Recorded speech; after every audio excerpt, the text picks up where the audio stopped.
Dans le centre-ville de Rio de Janeiro, au ministère public, le procureur Julio Araujo est attendu. Ce jour-là, il a rendez-vous avec des associations de défense des droits des personnes noires. Bonjour. À l'ordre du jour, une enquête accusant Banco do Brasil, la plus ancienne banque publique du pays, de s'être enrichie sur le trafic d'esclaves au XIXe siècle. L'institution financière aurait accordé de généreux prêts aux trafiquants d'esclaves et prélevé des taxes sur les navires venus d'Afrique. La question ici, c'est comment réparer les dégâts de l'esclavage.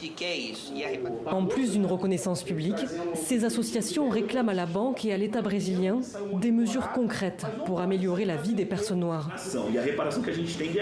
La réparation qu'on veut, c'est des emplois, des aides, des logements, pour que le racisme structurel, qui est la conséquence de l'esclavage, ne soit pas un obstacle à une vie normale. Le Brésil est le dernier pays du monde occidental à avoir aboli l'esclavage. En 1888, pendant 3 siècles, 5 millions d'Africains ont été débarqués de force. C'est la première fois que la justice brésilienne se penche sur les blessures de cette part sombre de son histoire. Une histoire dont les conséquences sont encore visibles aujourd'hui. Plus de la moitié des Brésiliens sont noirs et 75% d'entre eux gagnent moins de 5 € par jour. Ebi Matos est historienne, spécialiste des lieux de l'esclavage à Rio. Nous nous trouvons sur les ruines de ce qui fut le plus grand port esclavagiste de l'Atlantique au XIXe siècle. 1 million de personnes sont arrivées d'Afrique à cet endroit précis.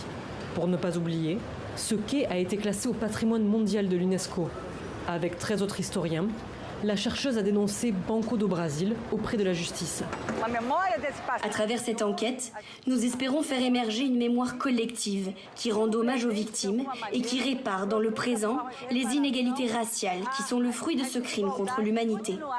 Une audience est prévue fin octobre entre la direction de la banque et les historiens.